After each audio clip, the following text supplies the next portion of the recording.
right, this is the after chapter discussion for Interlude Trade and Travel. Um, well, I'll just apologize right now that I still have a cough from COVID, so if you hear me pause or something, or I might accidentally cough over the mic, I'm sorry about that. Otherwise, let's just get us started with our general impressions. So if anyone has a general impression, go ahead and put it in ACD reactions and comments. I'll start us off by saying this was a really fun chapter overall. I would say like an 8 out of 10 for me. It was really cool to get. It was actually a really interesting plot device to try and get us some look into some of our side plots that we haven't gotten updates on lately.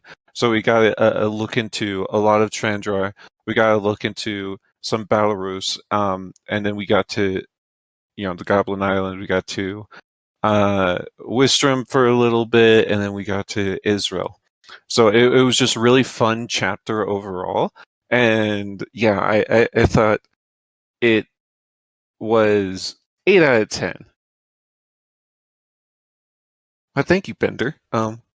Thank you for saying I'm correct. Anyways, Enuryn, you can go. Yes, I personally would give it a 6 out of 10. It was better than an average story, but not for much, for me at least. It was a fine story, I think.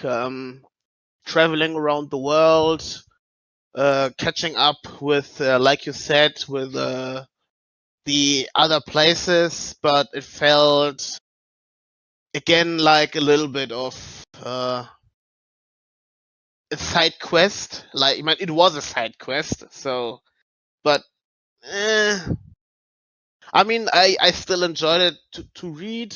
There were some fun moments again. Flossen has yelled, Cognita, I couldn't stop laughing about 3 things Cognita owns. What was it? A hat?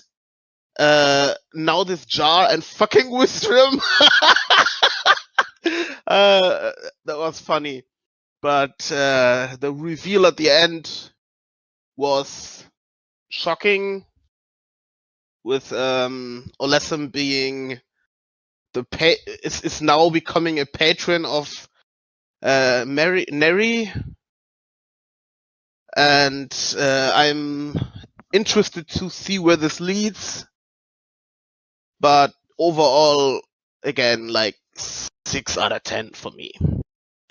I won't disparage you for not liking something I liked, but you do that all the time. That's actually very true. Anyways, I was definitely sorry, 1 second. I was definitely as kind of so surprised as you that Olesem was her target, but it makes sense. Olesem has been someone who's leveled up astronomically over the series, and just looking at him as an in-worlder in general, he's always been somewhat of a prodigy, and he's had he definitely is someone who I understand why she would want on her side. Indeed, Ilvrith. Sorry. No, go ahead. Ilvrith is the first one who saw it, and you're correctly with the prodigy thing, and that that somebody like Neri, who is an opportunist, trying to snaggle him up, makes perfect sense. Yeah, and it kind of is what she does.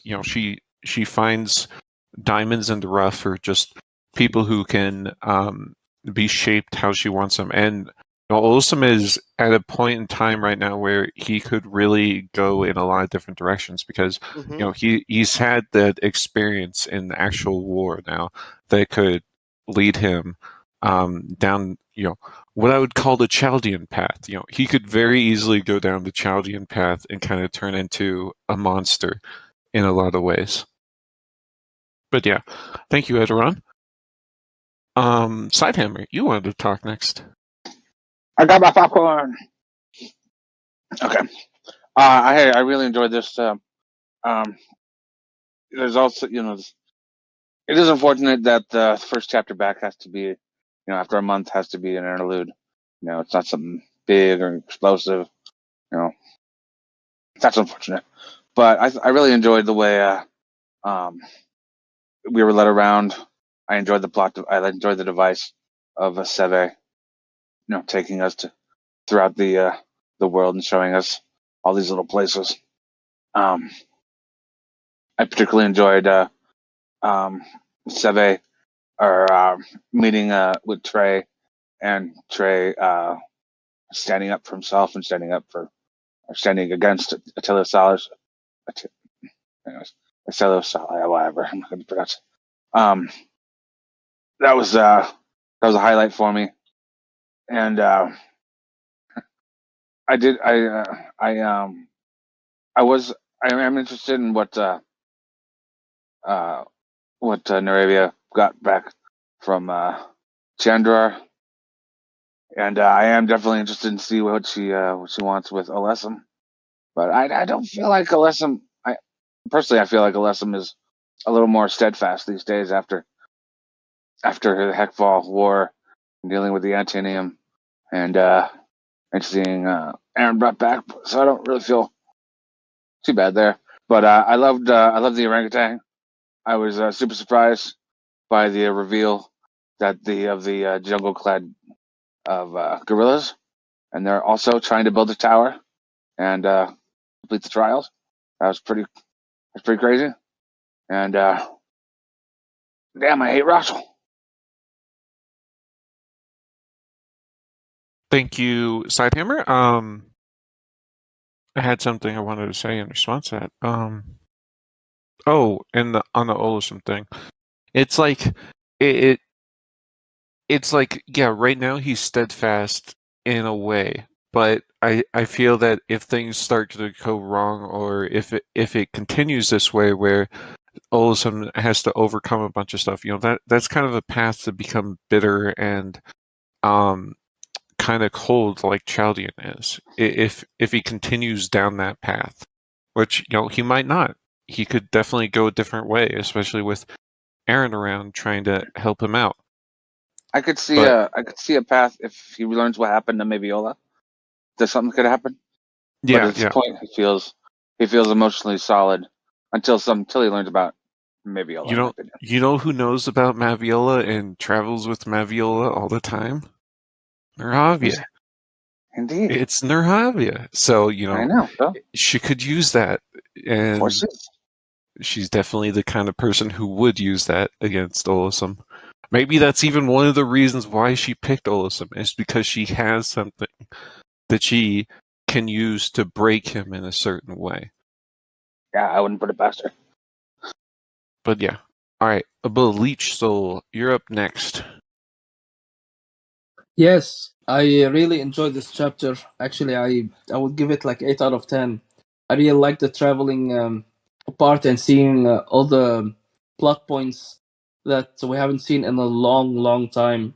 So it's nice seeing, for instance, what they're doing in Chandrar, and also it gave us Neri and Azzy, the old married bickering couple, which was really funny, and also the Eyes of Belarus. For once, we've seen we've seen them, we met them.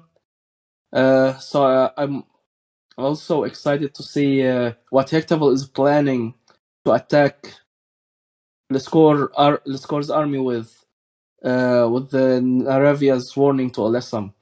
So yeah, in total, so it was a great chapter. It was also nice seeing Rayelt and Jakaina, or whatever her name is. But yeah, I think he should abdicate and let her rule. Yes, that's all. Thanks, Bleach Soul. At this point, abdication seems like his best option. I feel like he's going to do something where he's going to get into a duel with or what the heck is his name? Purik. I'm going to go with Purik because I can't remember his actual name. Perik, maybe?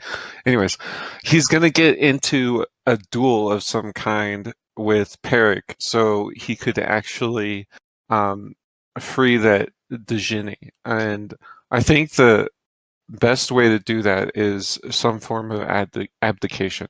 At this point, Jacana definitely definitely is a better queen, and I think the only reason he's like kind of stuck on staying a king is because he, is dealing with a lot of trauma right now, and he doesn't want, and at the same time, he doesn't want Jacana to be alone doing all this alone. But over time, I think he's going to, he's going to get past that. And I just saw a comment in chat from Pat that says he can just become king of Medain, and actually, that's not that's kind of what my crack theory is right now after just seeing that, is because what is Medain known for? It's known for their adventures.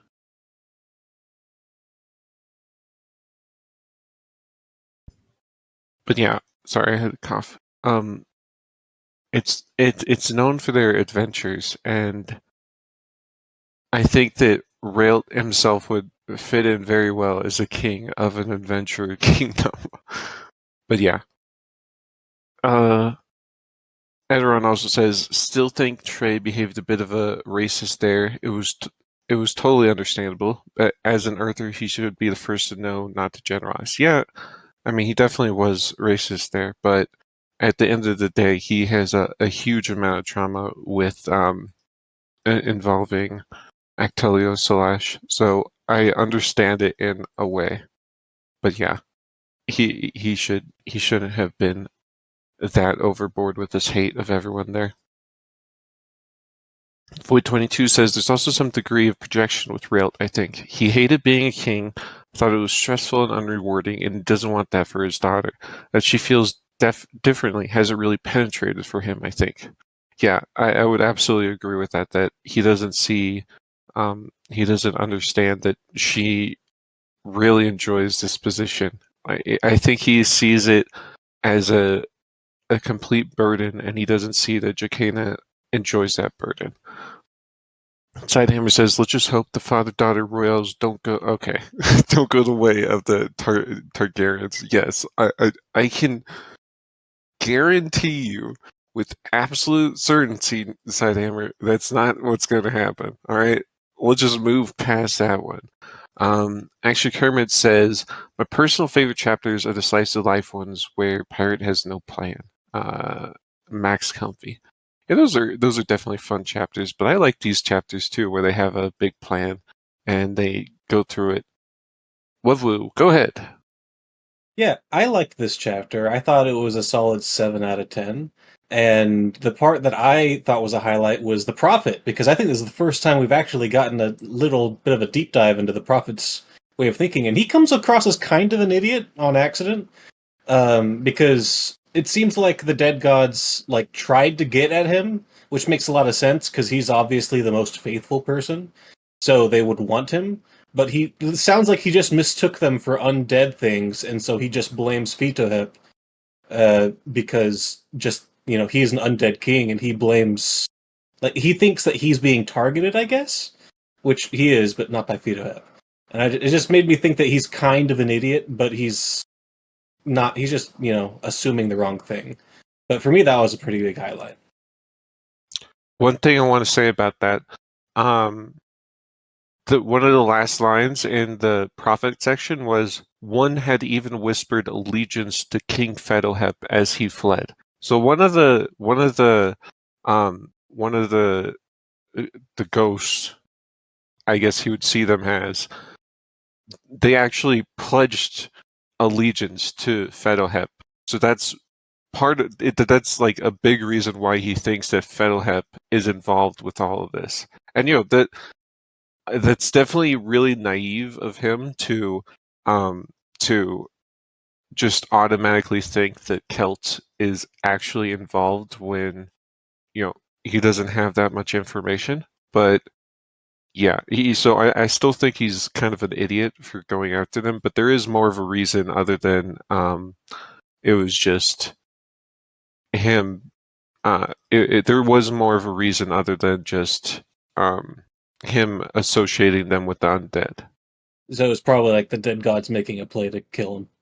Yeah, that's definitely one of the gods seeing an opportunity to send the prophet against Kelt. They probably understand that Kelt's weak, undead are especially weak to, you know, the prophet in general, because the whole stereotype of clerics being undead specialists and all that, which I'm pretty sure holds true in TWI as well. All right, thank you, Wovwu. Let's move on to, well, let me read out what Kel says. Kel says, a blob not fast, and I would guess it was Tammy intentionally directing the prophet at Veto as Kelt stood against him in the Deadlands. Instead of Tamroth, I would think it was Emerhun, but it could be Tamroth. It could be any of them, really, except maybe Norishal. I don't think Norishal would do that. Or maybe he would, who knows. But yeah, thank you, Kel. Next up is Mr. Europe. All right, I love this chapter. I thought it was great, 8 out of 10. Loved the whole framing device of the old story with the basically just a tour of the world, kind of just these like slightly unknown places and known places, and just sort of going around and meeting ape tribes and fun stuff. Thought it was fantastic. All the character interactions were great. It may just be because I've desperately missed TWI for the last month, but I enjoyed every second of it. There was also like a bunch of like it was also very funny in very like many ways, and had a surprising amount of plot development like towards the end, but that's what usually happens in these kind of stories. So like in these kind of chapters for TWI, so I guess I should be that surprised.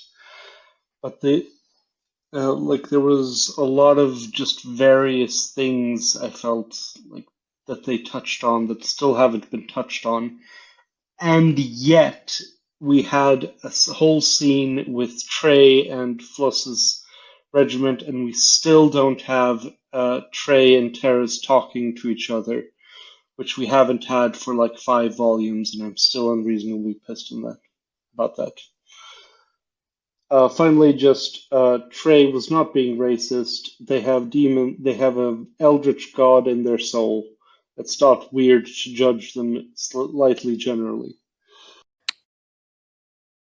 Well, I won't get into exactly what we should define as racism in that context, but I do agree that there's definite reasoning behind it, and there's definitely something behind it, and we know just from seeing Actelios that like once it starts waking up, it's gonna do some bad things, and the people who are afflicted with the meat disease can't really change in that regard. Like they I don't know if they could even fight against it in some ways after a certain point. So I do agree that there's a reasoning behind it. I still think that Trey is letting his all-consuming hatred cloud his views quite a bit. Because, like just saying, it's an I hope it's an exaggeration, but like saying that Rochelle in general needs to be smoking crater in the ground, like that right there, that's going too far, because, it's absolutely right that from Sieve that there's slaves and such there. There's children there. If you just completely destroy the place, you can't help the people who have been afflicted by it the most. So, yeah. But anyways, let's move on to some chat. In chat, Mystical Pie says, fun chapter, and a nice way to see some places we haven't seen in a bit or at all. Definitely enjoyed finally seeing the Prophet and allusions to how fucked Actelios is. Kel says, Enri Olisum and Nerhavia, he's also tied to Aaron. True. Enri Gorillas, I speculated in spoiler chat that this may be how new beasts can come to be. That's interesting. Enri Relt, abdicate the Jekros throne, just take out Purik and take over ruling Medane for Fedohep. Yeah, I'm fully on board with that now. It's just how he's going to get to that point. I think, I think he's going to try and get a duel, though. I could see Medane like thinking of himself as the ultimate duelist and going and getting an actual duel with Raelt. I could see that. Void 22 says Olisum also has a streak of ruthlessness that makes him more likely to go along with pragmatic yet morally dubious plans. Absolutely true. Absolutely true. And Action Kermit Abbas says, I was amazed by how Murcha got out forsooth. That was the most unrealistic part of this chapter. It's impossible, really, for Murcha to get out forsooth. It can't really happen. I don't agree with Pirate Abba writing that in. All right, that was an immersion breaking moment for me. Anyways, Pat says he did see the entire city become overtaken with the urge to kill him and become indistinguishable parts of a hive mind. That's absolutely true. Trey, he has a reason to think that they're all, they're all one whole thing. Kikanalo Nolo says, I think Trey was completely reasonable. If anything, he should have confidently said yes when asked, even the children. I'm surprised it didn't bring that up that Floss has now sworn to destroy Actelios because he rescued Amaris. Well, I mean, I don't know why he would bring it up there. Like, Floss basically said he had an issue himself, so, yeah. Kill says, once they get the meat sweets, they're done. Well, they're not super done. Even when it was waking up, it couldn't control Sieve across the globe. Like, it was calling him home, but he was still able to resist and not actually just go straight home, and he wasn't doing a bunch of weird stuff outside of it. Miss Europe says it's not racist to be against vegetarians, and they don't even sell their souls. All right, Miss Europe. Bleach Soul says Trey is trash. He is serving warmongering maniac and a slaver, yet he does not hate Floss. Trey is full of crap. I think he hates Floss in some ways and likes him in other ways. I think it's complicated for him. Ederon says, didn't he even include kids? Yes, he did. Yes, he did include the kids. Void 22 says Trey hasn't really thought it through very much. Steve mentioned kids and Trey didn't really have an answer. Well, the answer was he was going to punch Steve in the face, or slap him with a light arrow to the face. So I think he did have an answer. Maybe it wasn't the best answer. Mr. Europe says, I mean, I don't want to be pro-killing innocents here, but it seems to be very hard to destroy Rochelle without killing a bunch of slaves. Once you have a mass unchaining spell. Can't make an omelet without killing a few kids. Okay, yeah. I understand that, yes, if you go to war with Rochelle, you're going to have to kill some slaves. Like, that's unavoidable. But the thought behind, making it a smoking crater in the ground, that's like killing everyone there, including all the slaves. There's a spectrum here where you decide either, okay, I'm going to kill everyone, or I'm not going to kill everyone, and I'm going to try and save some of them.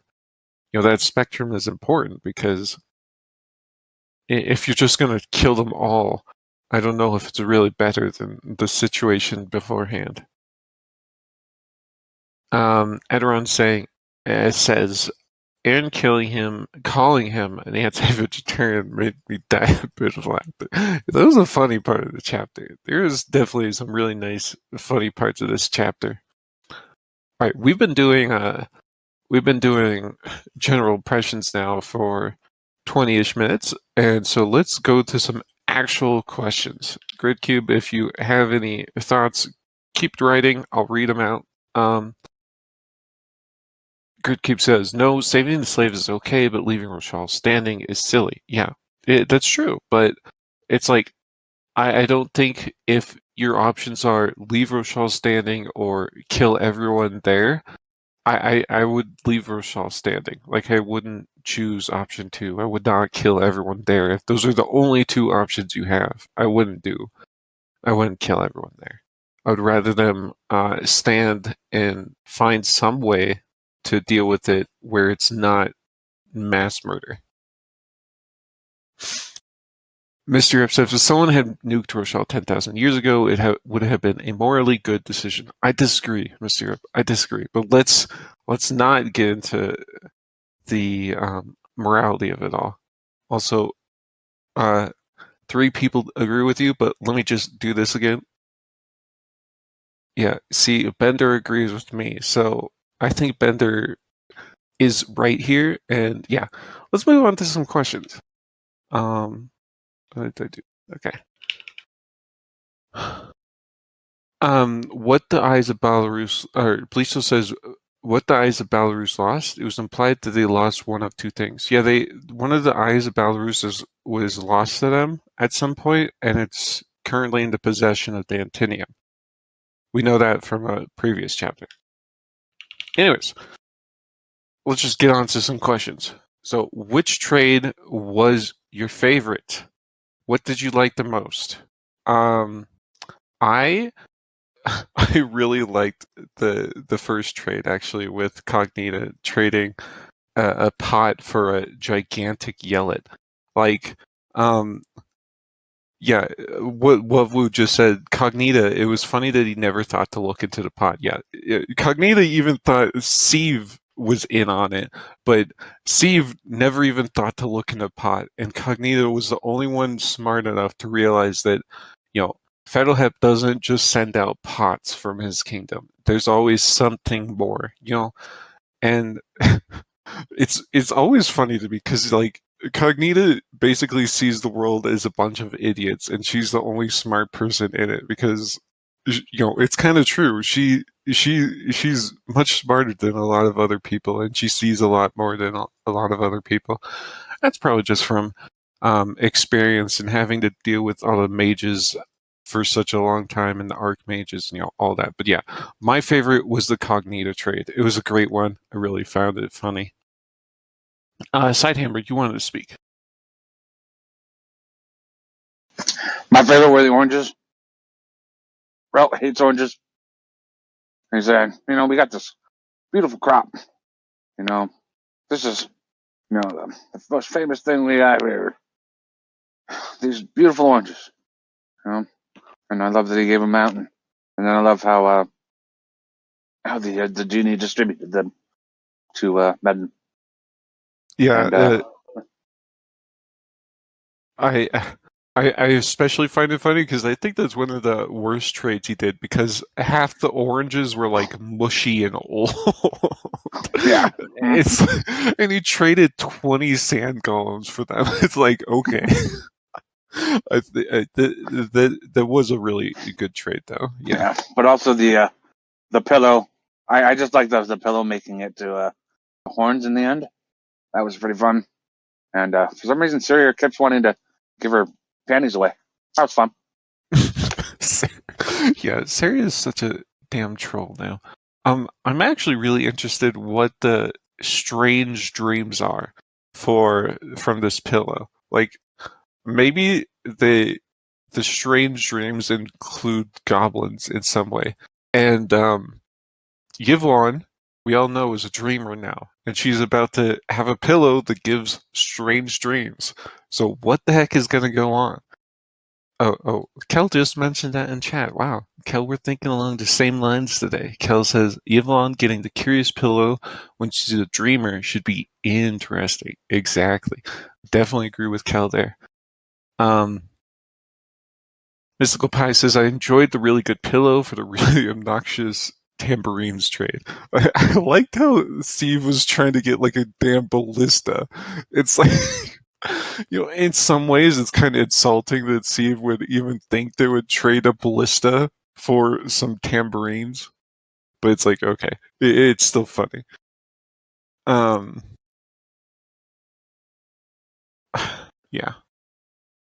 Gridcube says, Cognita knows her clay. It'd be funny if she just keeps the Wonka ticket and treasures to pot instead.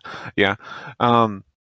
She'll probably save it for some rainy day, or when she's bored of Nerhavia, and she'll be like, okay, let's go to Kel now. Or Kelt now. Kel, why is your name so close to Kelt, huh? Huh? Anyways, Mr. Europe, go ahead. Obviously, the best trade was with the ape tribe. Not just because it was like they got a sick guitar and a bunch of annoying tambourines, but because the man went and traded with a bunch of gorillas, and that was really fun. That's all the logic I have. Yeah, it it really goes to show that we have a lot of unexplored places still, and a lot of unexplored people. You know, it would be like getting to drowned. It'd be like getting a drowned perspective, and then going to the deep oceans and like trading with a goddamn kraken. That'd be cool. I would love to see that, but though probably not an actual kraken, because apparently krakens aren't very nice. But that you reminded me, Mr. Yup, of another scene I really liked. We finally got a look into the gazers. This is the first time we've ever gotten a character to go into the central jungles of Belarus and actually see the gazers there, actually meet the great company there. This is the first time. It's really cool. Really cool. I've been wanting some gazer lore from the longest time, and we're starting to get it. Maybe we'll even get more of it. Who knows? Kel says, I hope Steve mentions his or Steve. Come on, Kel, don't confuse me like this. I hope Steve mentions his almost ballista to Bird. Yeah, he definitely has told the whole story to them, so I'm sure Bird knows about the ballista he could have had. Bleach Soul says, the healing scroll for guitar. I love the gorillas. Yeah, the gorillas were definitely a fun time. We'll get on into the gorillas later on. I have a question about them that I want people's thoughts on.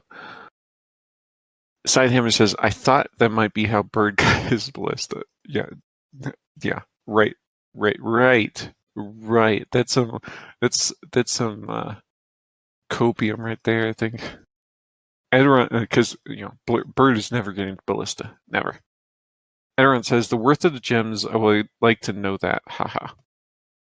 Pretty sure gems aren't worth as much in they're definitely worth something in Inworld, and they're used in a lot of magical stuff, but I think they're easier to produce / easier to find in Inworld, so they're not worth the same thing as they are in our world. Like, just look at Salazar. It's a city devoted to getting gems from the ground, and they produce a metric ton of them every year. Renner says, I like the print of Yellets. Yes. I actually am. I want to know what like 100 or 1,000 year Yellet would look like. Would it gain sentience at some point? Would it get a druid? Not a druid. Sorry. Would it get a Dryad eventually? A Yellet Dryad? That would be cool. Gridcube says the gorilla trade was the bizarriest one indeed. First, we learned a new species in Ascension. Second, they kept the prophet scrolls away from the end, so they still won't hear about them. Well, Steve will tell them the whole story. I hope you mentioned the prophet. I really hope you would, because that's something that Inn should know about. Courier says, I expect Floss's Yellet to dig itself up and run away, like he joked about volumes ago. Yeah. Yellets are weird. They grow everywhere, and they seem to operate like sage's grass in that as they keep growing older and older, they get more and more magical. which is cool. Everyone says, and they are effing rich in regards to Salazar. That's true, they are. But yeah. Courier responds to Gridcube by saying, their hook into the Die Jungle pre-time fuckery. It's incredible. And Bleach Soul says, it was really unfortunate that Steve did not go to Paith and Nombernut. I want to see what the UN company is doing. Hey, we'll get there eventually. We have Tom coming to Belarus, and I would be surprised if he didn't make his way there. But I guess it's possible. All right. I think that's it for this question, so let's move on to another one. We kind of covered this a little bit, but I think there's some more discussion available. So how did you guys like the confrontation between Trey and Steve? I know some of you definitely agree with it, agree with Trey's views, but I'm just going to say that I overall don't agree with Trey on the fact that every single one of those people needs to die for it to happen, or for them to be free, or for, whatever. I think that there definitely is some kind of middle ground where there's a third path. There's some kind of path where not everyone in Tombhone needs to be a chunk of meat killed. Where that third path is, who knows? But yeah, I think Trey. Okay, there's a lot of people who want to talk, so I'll just shut up now and let you guys have your moment. Mr. Europe, go ahead. Yeah, I just want to clarify that I do think that Tomb Home Victelius should be completely destroyed, but Trey is definitely a bit overzealous in that, like, the whole they're all monster, like everyone's a monster. Like, I mean, Steve like the what's his name? Steve kind of is a little bit of a monster because again he has an old god in his soul, but like it's when they later say that Steve is one of the best and he has never experienced what Tomb Home is at its worst, which is kind of the reverse of Trey. But overall, like I do, despite all of the stuff that happens in this, I do kind of think that this really is a risk that is not necessary. If there was a way to just free everyone of it and just nuke the whole corpse and throw it off the edge, then that would definitely be the right call. It's like this thing, like this whole society and the whole thing really should not exist. It's an eldritch god, and your whole like thing of we're eating our enemy to get strong. That's how the Cthulhu gets you. Like, don't do that. It's stupid. It's really, really stupid.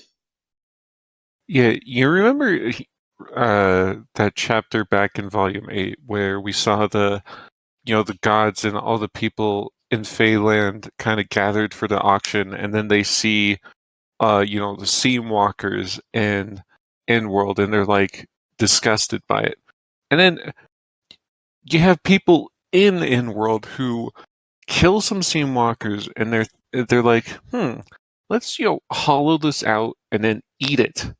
And it's like it's like a complete abomination in every sense of the word, because the Seam Walkers are are dead gods that have been like transformed in the edge of the world, and now they're being eaten again by people. It's a really, really screwed up situation if in just like how it happens, and like it's kind of disgusting. But I don't think they should die. How about that? Well, some of them should die. Sidehammer, you wanted to speak.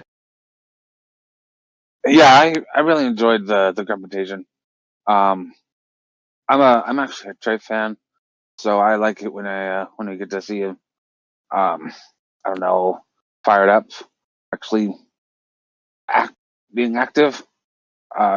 Trey is always a schemer. He does a lot of thinking, and he doesn't always get a lot of action or um, I don't know, drama. Well, there's a lot of drama, but you hardly see him with his collar up, the old teeth coming, and I enjoyed that, and I think he's 100% justified. I think he's going overboard. Of course, I think he's upset. I think if he thought about it, he might not, come to the same. He might not say the same things. I think he's just yelling it because he's angry at the moment. But it's also possible. I mean, he's a schemer. He has been taught by the chorus and Gazy, and he has been influenced by Floss and plenty of ruthless people. So maybe he would literally blow it up. And who knows if any piece of Ectelio Salas, survives. Maybe all of it does. There's really no way to know.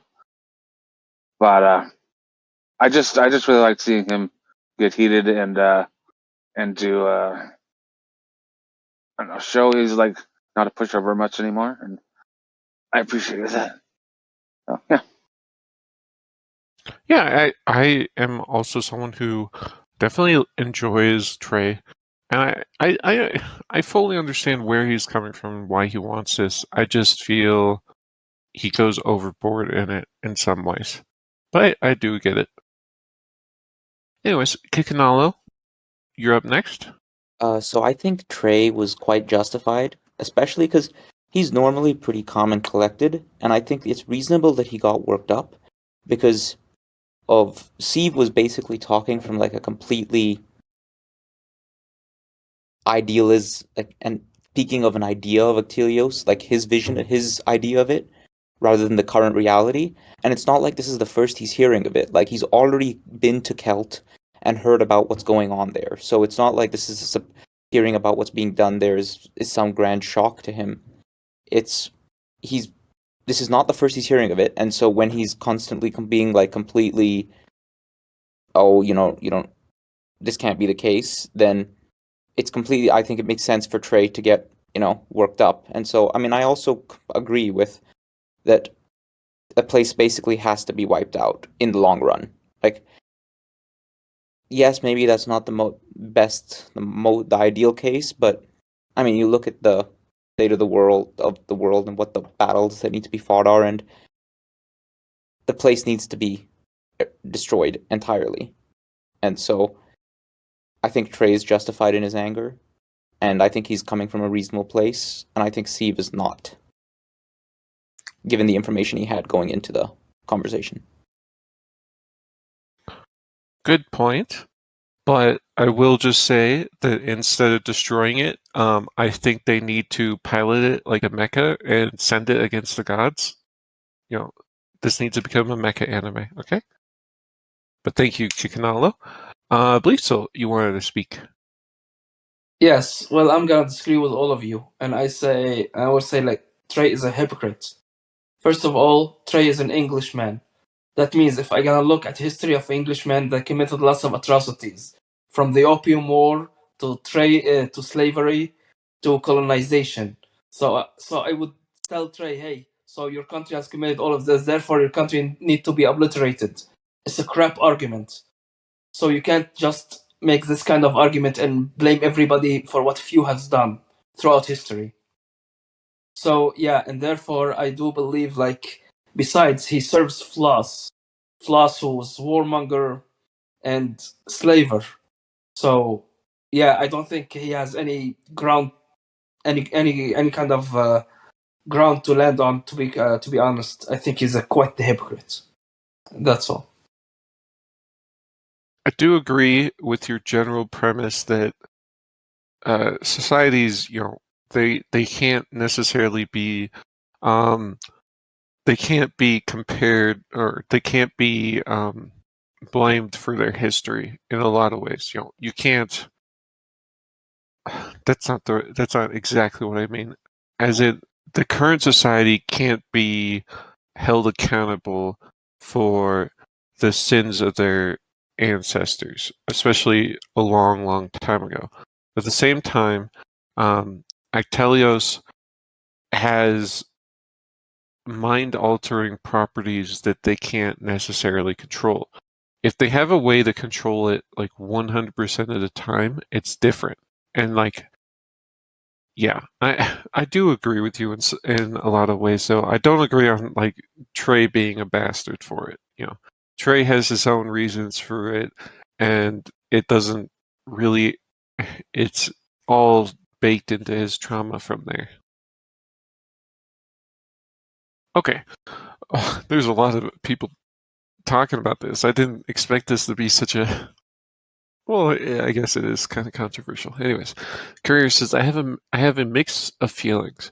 Trey's an ass about how he acts, and Floss is letting him work it out against someone that doesn't fit Trey's burn view. And Sieves even agrees that if it's a problem, it should be burned. It's an odd pinnacle accumulation of what Sieves deals with for being Salash the whole chapter. Mystical Pie says, Trey's reaction was justified, but I don't know if genocide has to be the only solution.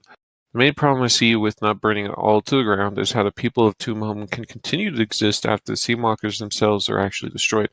Steve's righteous indignation is also justified, as it clearly doesn't know what's happening at Tomb Home right now. Gridcube says, I've never been much into Trey since he got almost murdered and the story glazed over it in the course of half a chapter, but this chapter sort of redeemed him. His anger is correct and his opinions are excellent. Wow, I did not think I would see the day that Gridcube says Trey is on the point to redemption. Did not think I would see that. Nope. Nobody says the only thing to do is destroy every trace of the Seawalker, and destroying it will kill all those inside it anyways, from madness and starvation. Therefore, they all need to die. Yeah, I don't know how they would kill the Seawalker without the people in it dying, because you're right, they are addicted completely to the meat. Void22 says, I think that's something people are forgetting is that nobody thus far has ever figured out a way to actually destroy Actelios. The reason people eat it is because it was the only way they found to keep it from waking, which is why Steve takes pride in it. Mr. Europe says, Trey's not thinking rationally at all, but nuke that corpse.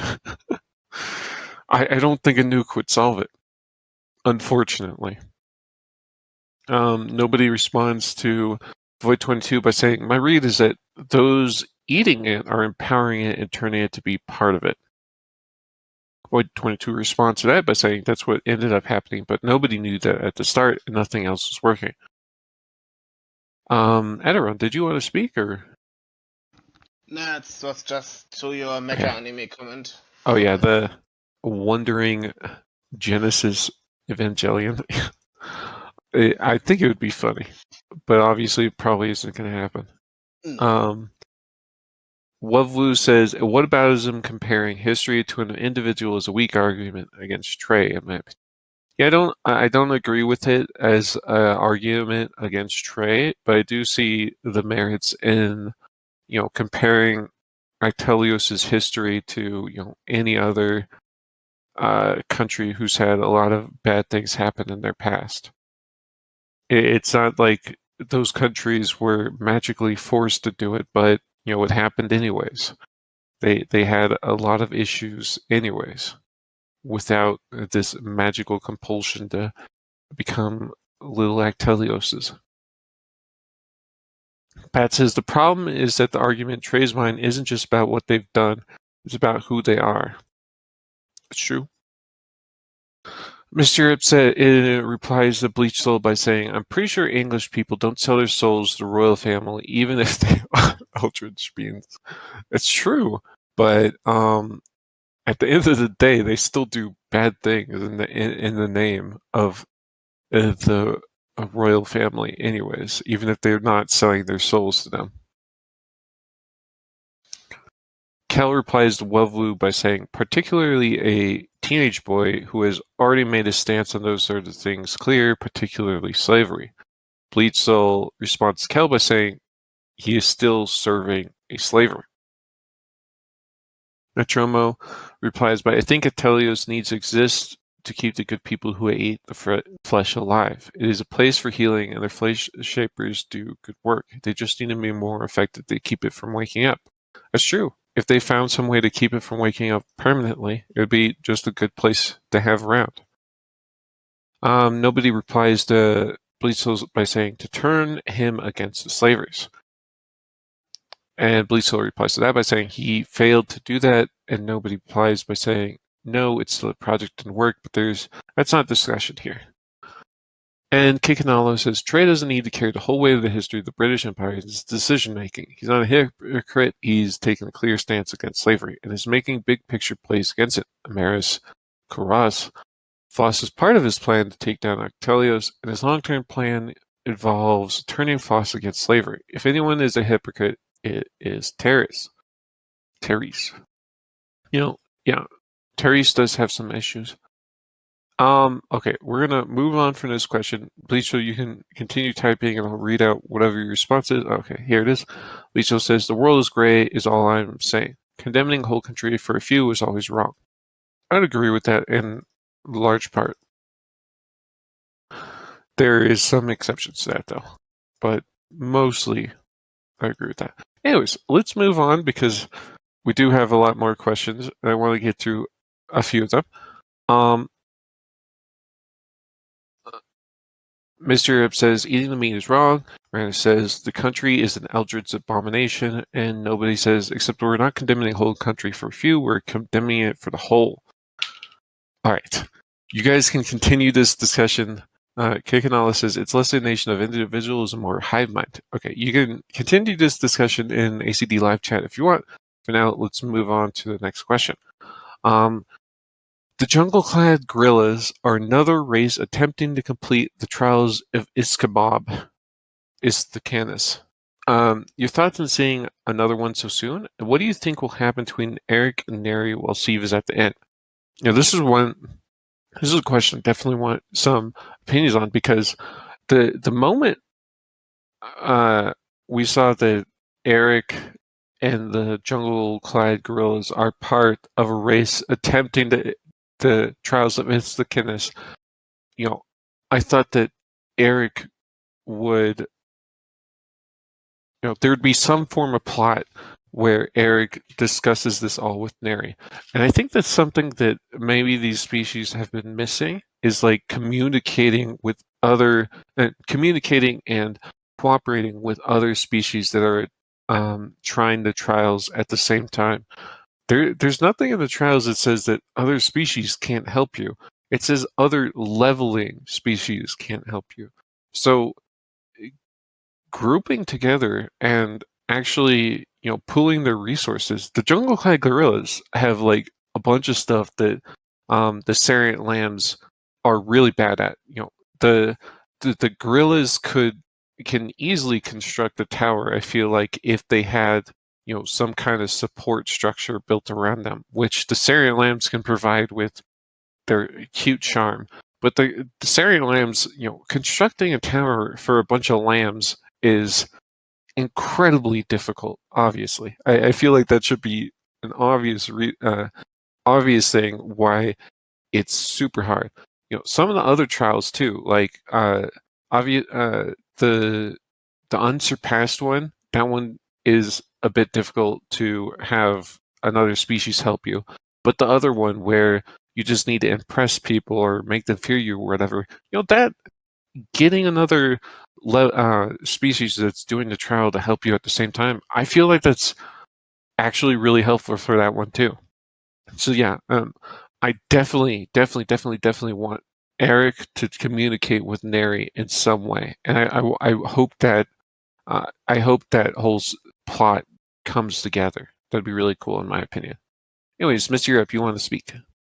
Yeah, I want to know how long these damn gorillas have been trying this because, like, we know of several, like, we know that Sariat lambs have, like, been doing this for a while. But we know that the harpies are leveling creatures. The harpies do not have hands. They have to use their feet to grab stuff, and they apparently got to level. And gorillas have opposable thumbs. I do not understand how they haven't managed to build a goddamn tower. They're even friendly with the beast, and it's I'm like it kind of diminishes the gorillas for me in a bit because it seems like they of all creatures should be able to do this. Well, Also, side note, since Wisteria did the whole trick with how to do the sweeping thing, if you remember that, like when she did like the perfect sweep and demonstrated it to Lakin, uh, does that? I think that technically qualifies as like the third trial, like doing something like that. So you basically do a skill without a skill. I think if Eric just got a sweeping lesson from Wiscaria or something like that, I think they could bang out this task pretty quick. maybe on the second point, maybe. I'm not sure if that's exactly how it works. I feel like it was more creating something that the system hasn't had before. I think that was the requirement more than that.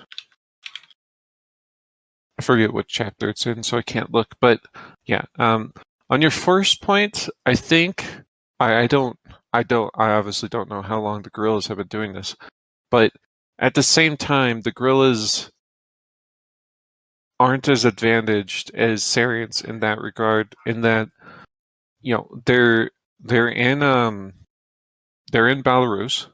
They're in a place with a bunch of different civilizations, and they're actively hunted by a bunch of different civilizations. The lizard folk, hunt them for meat and hides and such. They're not super friendly with a bunch of places, and yeah, I just don't. I don't think their what is it? Their diplomacy is as developed as the Sarians are. So them building a tower, and what was it? 800-foot tower.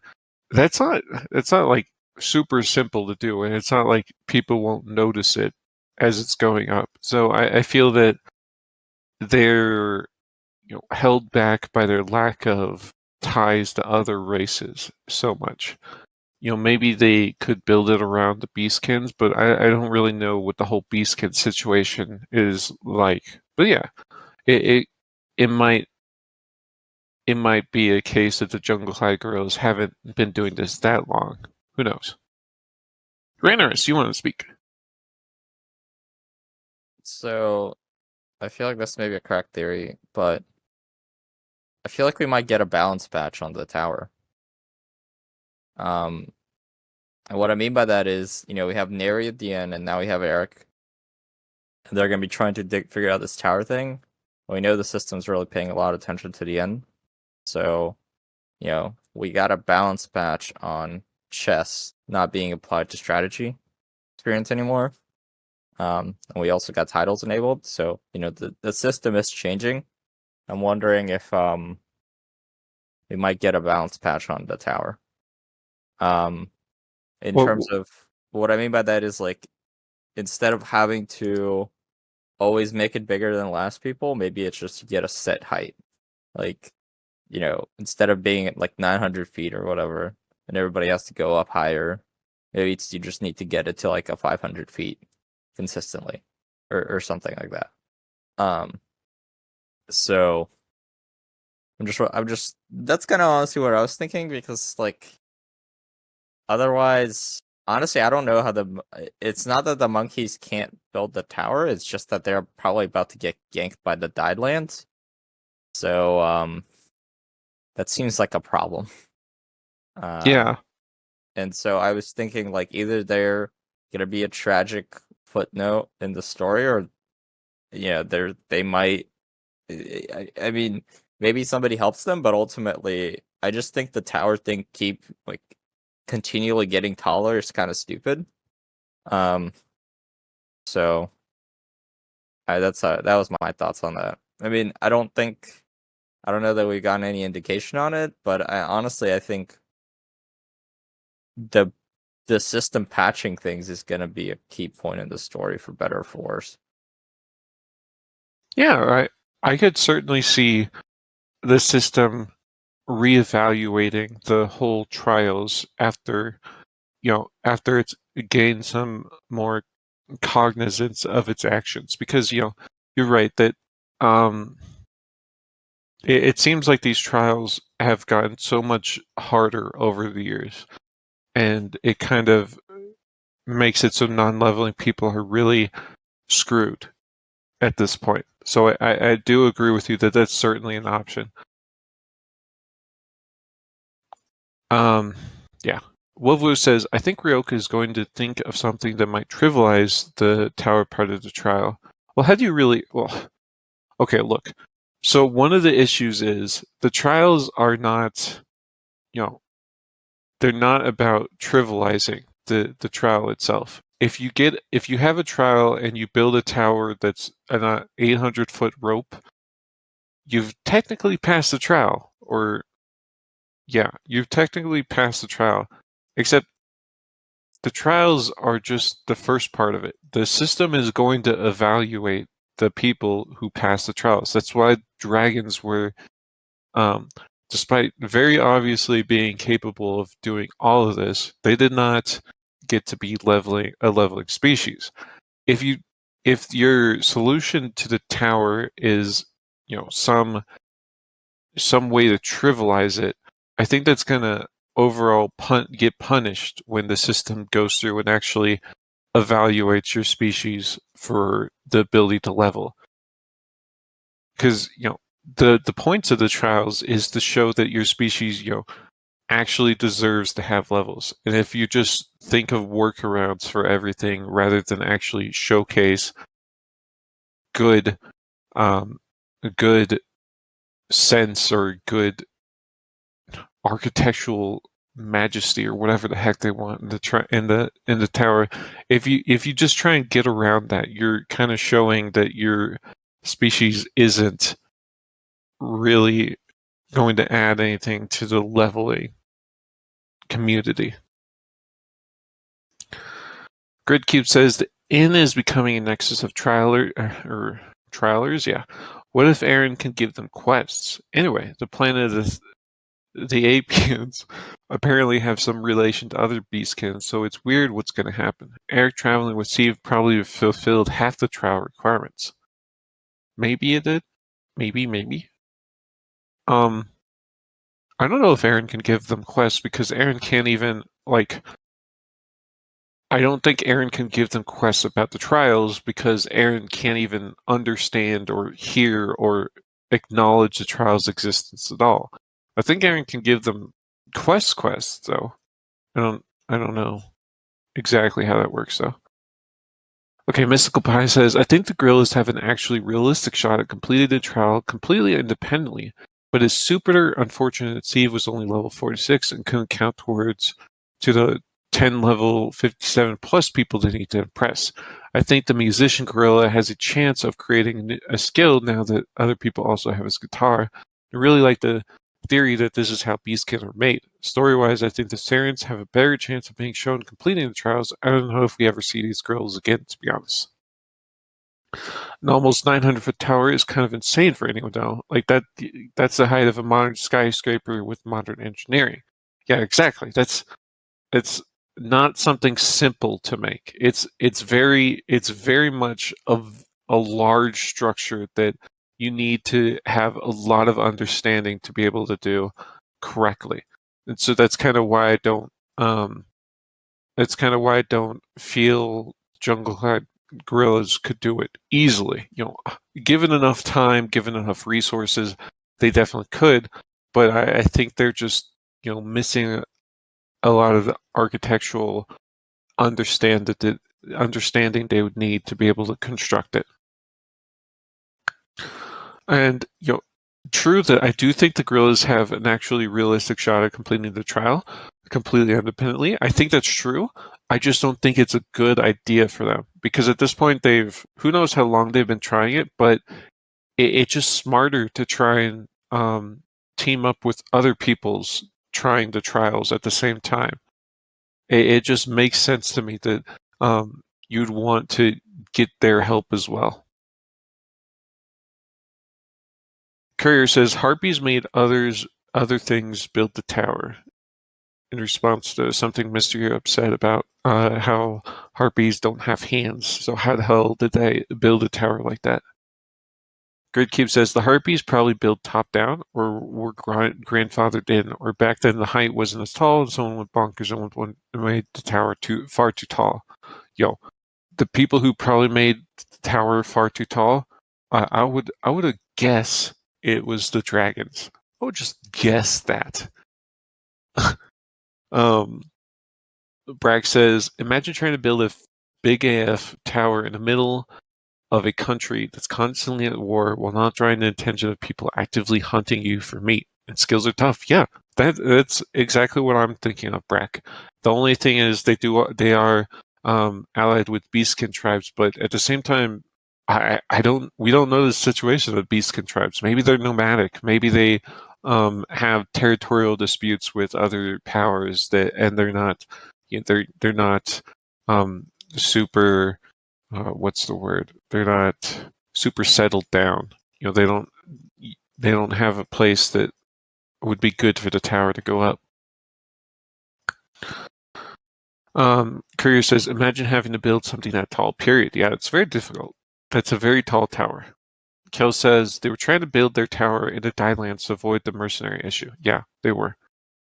Brack says, and then time stuff happened. Kel says, also it's not clear that Eric knows anything about the trials. It sounds like various ape tribes are working together, but we don't know if it's all of them or only certain ones. And Eric's been gone a long time.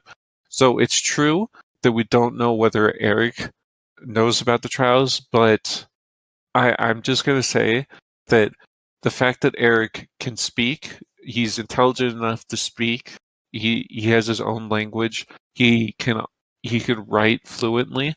I would be extremely, extremely surprised if Eric was not from a orangutan tribe that was part of the trials. I would be very, very, very surprised.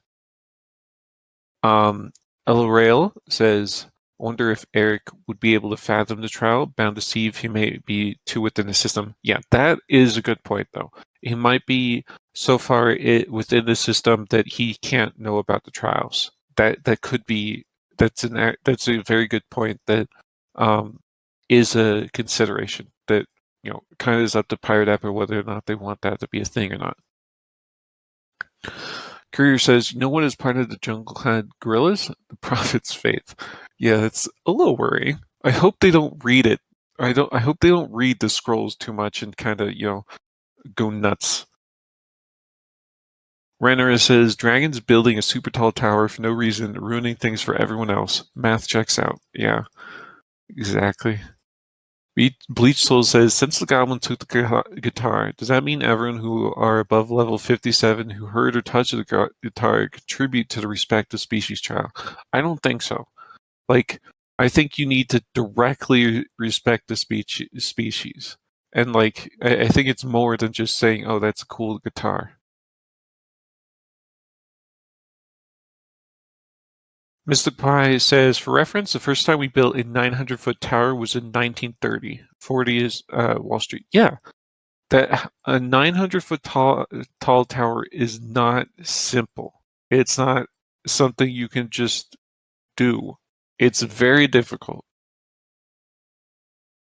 Bookworm says, the original people who put down Actelia Slash might have seen the need to keep it like the cross.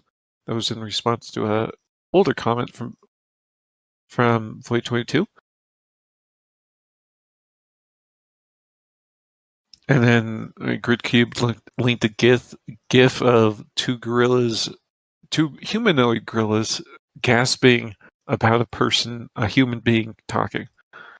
I'm not going to read out Bookworm's other statement. Mr. Ip says, to be honest, I thought the Pyramid of Giza was taller than 450 feet. Nope. Pyramids are 900 foot tall structures are very, very tall. They're not something that they're not something that ancient societies built at all. It's a very tall structure. All right. I think we're good on this question. I want a few more. So let me pick up some good ones.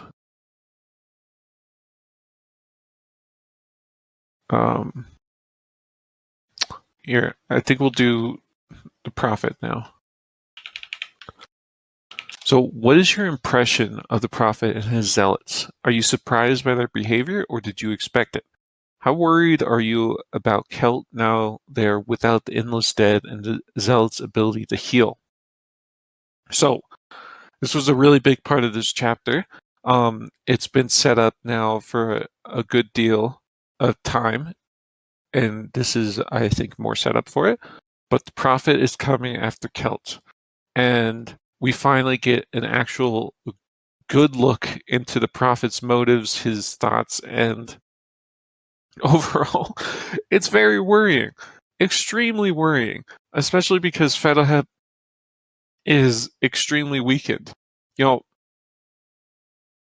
part of the prophet's people are in Madain right now, and his lesser followers, just some people proselytizing on the street, are able to win against the guards stationed in the capital of Madain while they're actively being persecuted. They're able to maintain themselves in a country with a ruler who does not like them. I think that kind of says a lot about their martial prowess and their ability to survive in a lot of ways. And it doesn't say good things about what I think is going to happen to Celt, especially because Celt is in a very bad situation right now with their undead. And in general, I'm pretty sure undead are a very weak, very, very weak to to the prophet and his people. We saw what happened to Sieve just from getting a blessing from the prophet, and how he was more injured than he's ever felt, or not ever, he's felt in like the last decade, I think the number was. And so it's really worrying that Sieve, a level 46 person, was able to be that injured that easily by the prophet. And I think that it's going to play out in similar ways when the prophet and his people go against Fedaheb's remaining undead, which is no bueno. No, no, no, no bueno. I don't like. Don't like. Sidehammer, you want to speak? Yeah, so definitely worried about Celt. Celt has two problems. First is the direct conflict, direct confrontation. And second is word getting out that Celt doesn't have the same power as before. Because even if they win, they still lose. Because, we've already worried about the chorus. But suddenly everyone deciding to come and take Celt's riches, that's a loss as well. But I'm a little disappointed by the prophet. I mean, it didn't feel like a clever turn. It felt like, oh, okay, so this is exactly how I felt the prophet was going to act. Kind of like, actually, I didn't expect him to rob Seve. That was a tick thing. So maybe that'll inform his character going forward, something to exploit. But some of the baddest bad guys in the world are people, think they're doing the right thing, and I have issues with organized religions. That's, I'm sure a few other people can also attest to. So I was always I was actually really wary back when Pawn first showed signs. I was like, I don't really like this. Only bad things really come from this, and it's kind of lays itself out, how how zealot stories go.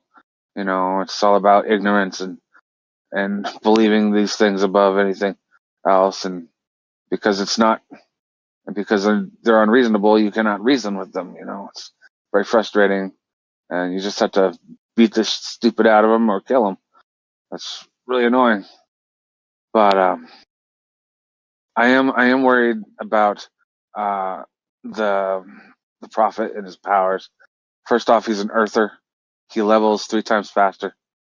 We've already seen how the people around Aaron and the people around other earthers level faster. So I think his congregation, his apostles, his closest people are all going to be up there with him. That could be multiple level 30s or 40s. The prophet could be nearing level 50 himself. No one's probably Aaron's level.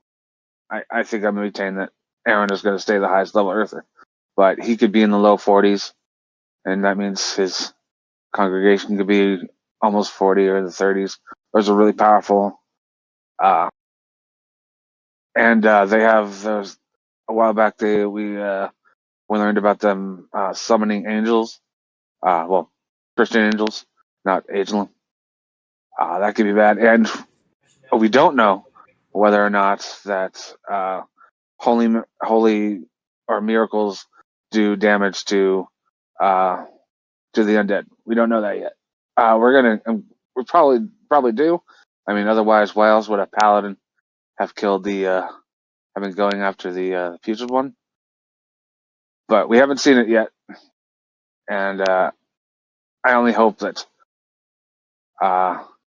Fido can get Aaron on the line fast enough when these guys appear in Keld, and she can try to talk him down or do something. I'm almost positive that Aaron's going to have a conversation with the prophet before before the battle happens, and I doubt he'll listen, but maybe that'll be a nice twist.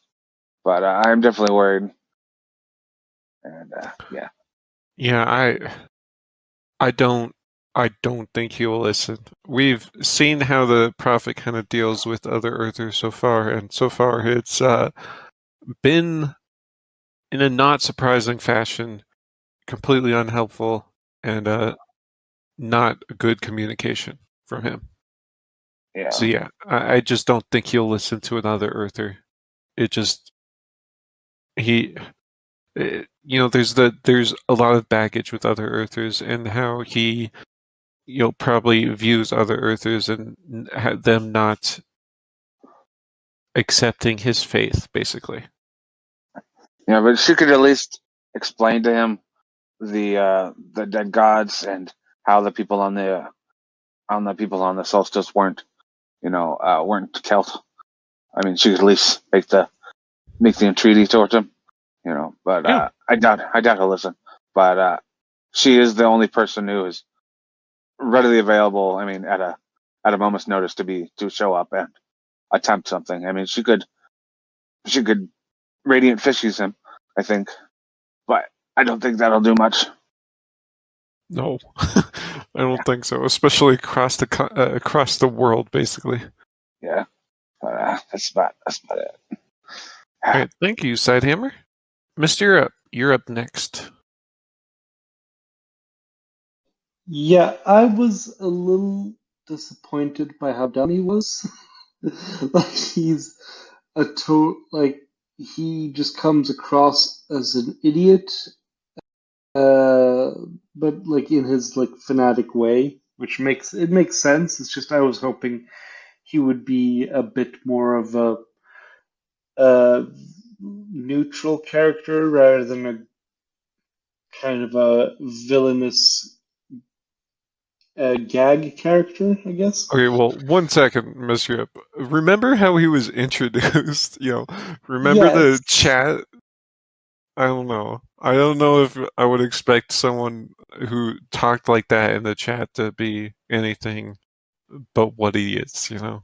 Yeah, I was just hoping, like, he literally falls for someone going, "Oh, well, I'm gonna go back to my master, Fetohep. You should kill him. My master Fetohep is totally who I follow." It's just, in general, he's a bit dumb. But I do really like how he's like this antagonist character now, and he's gonna go around and do a bunch of stuff. But I really like how he's set up that he can very easily turn into a good guy because like the main reason why he's antagonistic, like the obviously is his personality and pigheadedness, but the main reason why he's a villain, so to speak, is that he was tricked into believing Fetohep is an evil skeleton who attacks him, when in reality they actually share the same enemy. Uh, Aside from that, like he's anti-slavery and just a bit of a crazy idiot. So from that, we can surmise that it's possible that he will turn good, so to speak, but he will still be as much or even more of a headache for all the protagonists to have to actually deal with him being their ally. Which I think, if that happens, I think it would be very, very funny. Yeah. I kind of think that his followers like will see a betrayal from inside his followers after they realize how out there he's being. You know, maybe one of his followers, you know, schisms off and makes their own group, that kind of thing. Nails a piece of paper to his door. Yes, exactly. Anyways, thank you, Mr. Europe. Ranarus, you want to speak next? Yeah. I'm seeing a lot of people have negative impressions of Prophet, and I understand that, but to me, unfortunately, he's just, he's just necessary. And what I mean by that is not like him in of himself, but like there's just a need for faith-based classes because they are like a balancing point that has just been missing. So I think undead based classes are as much as there is a lot of fear and kind of the your disregard for them after Askerash, but I just think like what they can do is extremely powerful. Like we saw Putrid One and we saw Askerash, and there's just if somebody goes bad with an undead class, it's not that there's nothing you can do, but it can cause a lot of damage. And also, I think Prophet is ultimately there to balance Actiolo, Tomb Home, basically. Because like he can actually hurt it. Like his powers can actually hurt it. And I mean, I would say like the Antinian could also do that, but they're on Israel, and that they're having a little bit more trouble getting anywhere else. So I don't necessarily like the Prophet. But I think he's necessary, so I do see him eventually. Maybe I don't know if he'll be like he'll be helping the protagonist in one way or another. Although I don't know. I mean, I think health weakened itself significantly at the end of Volume 8, and we're just now seeing it come to fruition. And I think this will be I don't know. I mean, this is probably going to be pretty dangerous for Fetahep. Good points. I do agree with you on the whole faith classes having a definite place in the world. I also see the Prophet is like the other side of the coin to Pawn's religion, basically. there's the good and there's the bad, and the prophet, what he's trying to do right now is the bad, and you kind of just need that to make it feel more realistic in many ways. Void22 says, rancid vibes, but no less than I was expecting from an evangelist. Blue says, Fedolhep has the biggest death flag over his head that has ever been flown, but I don't think the prophet is an outright villain. He's just a moron being played like a fiddle. Yeah, I don't think he's a villain. I don't think he's necessarily a moron either, but he's definitely someone who has extreme convictions that are going to lead him to do extremely bad things. Which, at the end of the day, probably makes you a villain. Mystical Pie says, he matches my impression in being kind of an unhinged dumbass, but also stupidly powerful. I'm scared for Fedolhep and worried that the healing potion shortage will lead to a substantial increase in the prophet's power. I think it also mentioned he had a gray beard. So maybe he's our first older Earther. Definitely giving me freak vibes. I don't think he's old enough to have a true gray beard. I think it's probably an aesthetic thing he did. But you're absolutely right on the healing potion shortage. That in many ways, the prophet can twist that into being the healing potion shortage was God's punishment to the rest of the world. Come join my order. We have healing. He could push that narrative very easily. Ella Rail says, he was awful. It's well written to be as skin crawling as it is. Fire Suffer says, I'm kind of hoping the prophet gets some skills to make it easier for him to persuade or influence others, mainly other Earthers, to join his religion. Sort of like Stockholm Syndrome. I don't want that. That would be scary. Kel says he believes that having class and skills is proof that he's right. That other people also have classes and skills doesn't matter because fundamentalists are well practiced in ignoring anything could possibly show they're wrong. And Kel also says, I was hoping the prophet died a long time ago, but we don't always get what we want. Yeah. All right, Fire Suffer, you wanted to speak. Yep. So I kind of wanted to step back a little bit from the prophet discussion and just discuss the chapter as a whole. So I think this is one of the first chapters that kind of made me change my mind about what I would dislike about TWI. Because for the longest time I thought, hey, there are all these different continents that we kind of have taken a break from exploring, like Chandra, the mystical draft no one knows anything about. And I always thought I wouldn't like it unless it's from the perspective of a main character, like Aaron, who's now crippled and can't really walk anywhere. But after reading this chapter about Sev and his own journey, his own journey really was very impactful and resonated with me a lot about how he's just trying to find his place in this world and he helps his animal friends do the same. And in a way, it kind of reminded me of Origin and his own journey. And I'm kind of hoping those two meet up and they kind of help each other on their respective journey, and it kind of goes full circle where these different characters on their individual arcs meet up and help each other. That was kind of my takeaway. That maybe I'm wrong and that we can explore different continents from the perspective of other characters, and it can be just as interesting.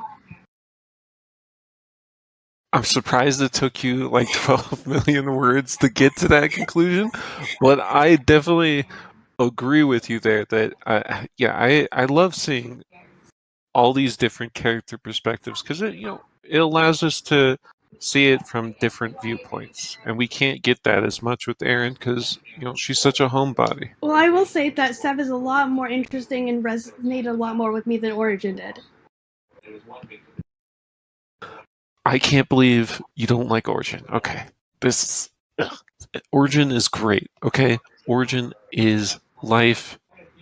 It would be nothing without the cult die with them. He's the one who pre-was the party. All right. I see what you like. Okay, this is not cool. All right. Anyways, let's get back to this chapter. I think we're good on that question. Thank you, Firesuffer. Mr. Europe says, I've seen too many origin stories already. All right, Mr. Europe, I'm going to make a punter roll. I'm going to give it to you. Oh wait, there's already a punter roll. Hold on. And it even is gonna look at that. You're now a punter. Okay. So I think we can do like one more question. We're already at like an hour and a half.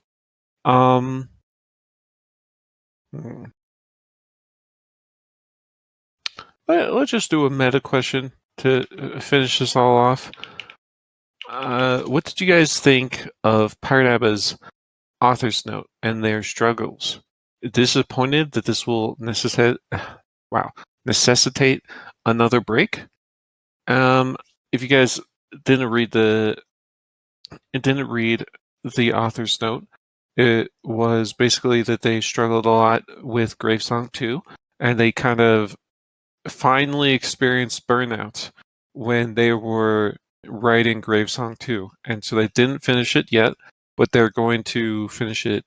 But they pushed back the deadlines, I think it was. And they're going to need to finish it up later on. But, okay, I'm going to read this out first. Pat says, it's difficult to be disappointed when Pirate constantly sounds like they're going to die from overwork. I'm just concerned at this point.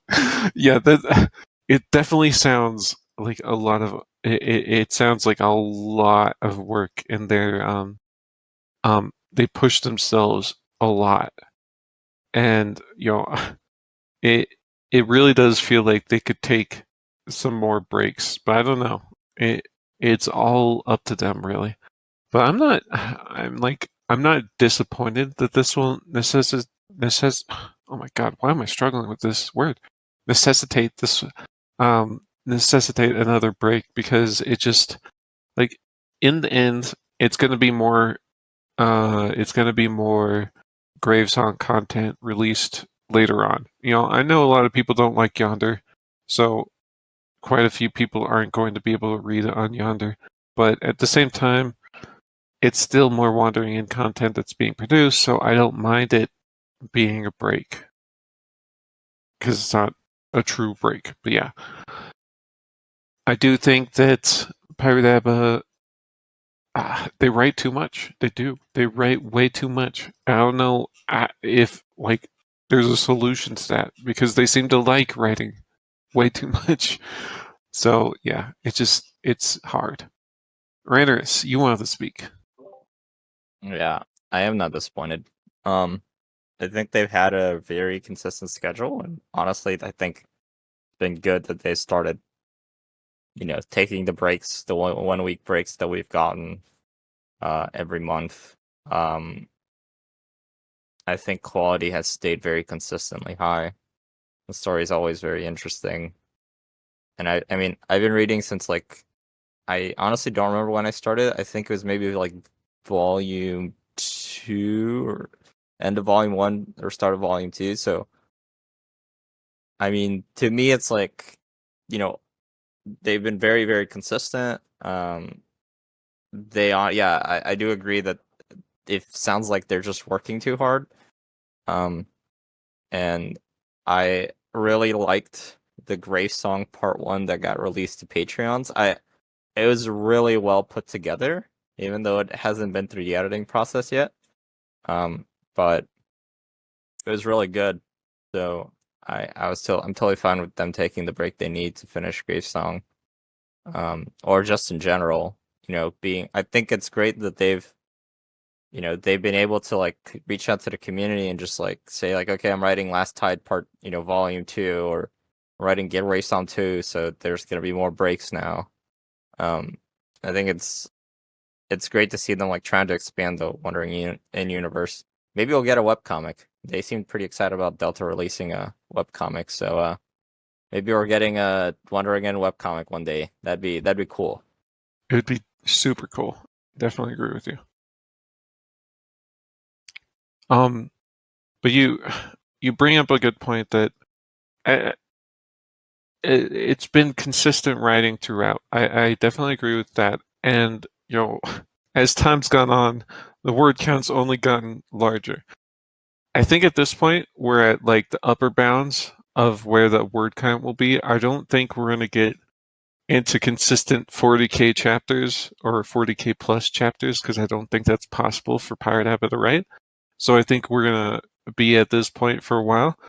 But yeah, it's been consistent writing, and as long as Pirate Habit continues to communicate and continues to say, okay, this is why I'm taking a break. It's to work on this. It's to do this. I don't have a problem with them taking breaks and them working on other projects. As long as they're talking to the people about it, it's all good. As long as they're not just disappearing for random amounts of time, I'm all good with it. Webwu, you want to speak? Yeah, I think Pirate Aba is an AI, and they're battery powered. So you got to go ahead and let Pirate Aba recharge, and it just takes a while. These 40k word chapters, it's just way too much. So I think that's just the situation we're dealing with. This is the first AI writing project. I think the government snuck it out, and that's my whole tinfoil hat theory about Pirate Aba and burnout. Okay, thank you, Webwu. Yeah. All right, Kicknaldo, you're up next. So I mean, I absolutely think it would be good if Pirate took a proper break, because I mean, over this current break, there was some discussions on Reddit. I don't know if people saw them, and I don't want to get off topic, but I think Pirates maintained a really insane quality level for a really long time, and I don't want to say that there's been any drop in quality, but I would at least say over the past 4 or 5 months, I've seen cracks, or discussed with others who've seen cracks. And I think it would be good if Pirate took a proper break that was a real break, like an end of volume break. I don't know if that would change much, but something I said to somebody yesterday, that interludes, even if they can be amazing, are indicative of as a chapter, what an interlude kind of means. This is not overall. It's like a chapter with, it's not guaranteed to have real stakes. It's not committing itself to any real plot progress. And, if we see things we care about, it's like a bonus, right? It's like a safe chapter. And if Pirate feels the need to write those because of where they are, then it would be good for them to take a break. Not saying they're not great, though. All right, thank you, Kikanalo. I just don't know. I don't agree necessarily with the interlude take, simply because I think Pirate Abba just names things interludes and names things normal chapters randomly. I don't know if there's a big thought process behind it, but who knows? I do think that maybe instead of just they could definitely deal with, or they could definitely use another end of volume break, like a real true break. It feels like that would definitely help them. Enuryn, you want to speak? First of all, I want to agree with the interlude thing. Two Reds was an interlude, but it is still one of my favorite chapters of all time, and that was very important. And second of all, at this point, Pirate Abba has written more than Sanderson and J.K. Rowling combined, and we don't even know about the tons of stuff she has written for notes and etc. And I think I'm really afraid of this burnout. So even if Pirate Abba would take a break for half a year, I would just accept it without any complaint and would wait like a lovesick puppy for their return, because TWI is for me the greatest story ever. And the lack of quality is some time. Also, I can see why people discuss a lack of quality, but I don't necessarily think it's because of Pirate Abba working too much. It's because of the scope of the story. And I don't even think that we are still not gonna get this 40k. We are still gonna get them.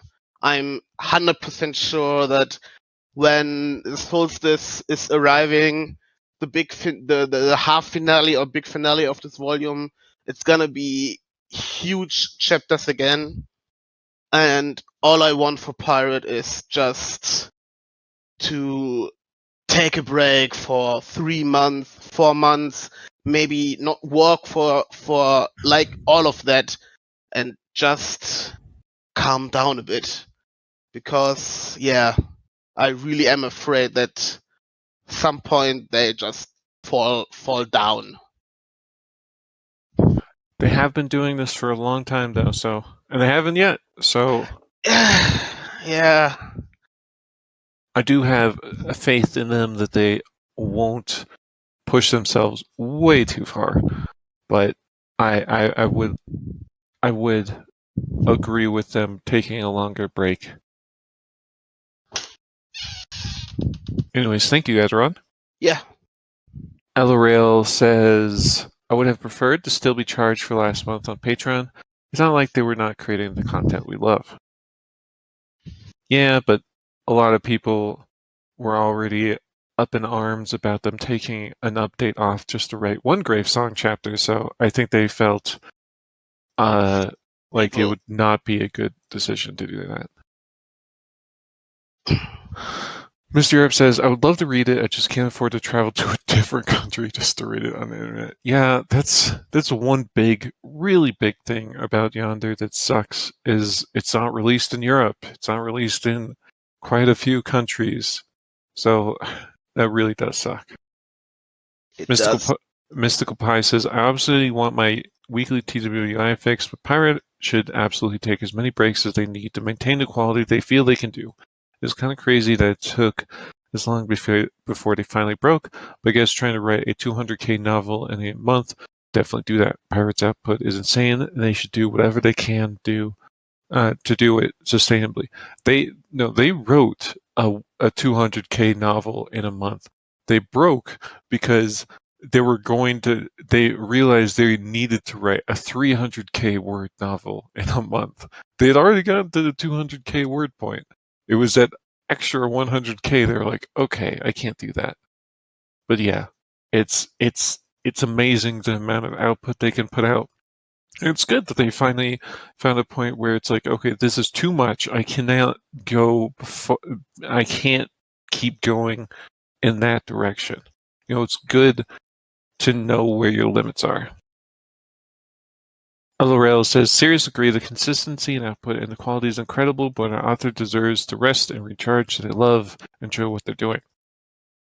Wovu says, all joking aside, Pirate needs to put TW in hiatus, in my opinion. I might be reading too much into it, but the reason we get so many interludes might be because Pirate doesn't feel passion for the main story stuff and wants to write different stories. I don't know if that makes sense.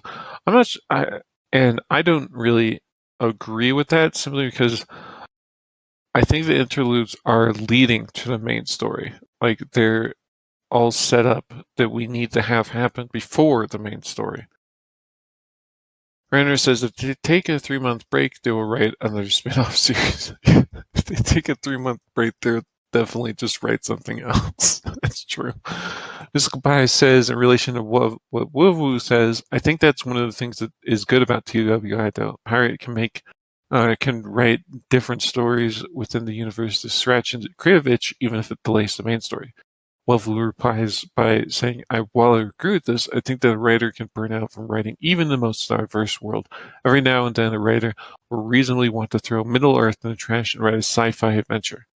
They did have that superhero story on the poll about a year ago. So yeah, I do think they have other stories they would like to write as well.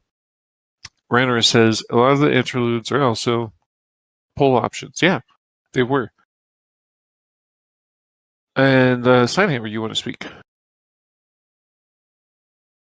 Yeah, I wrote this. I put this question out because I was just curious on the just the pulse of the community.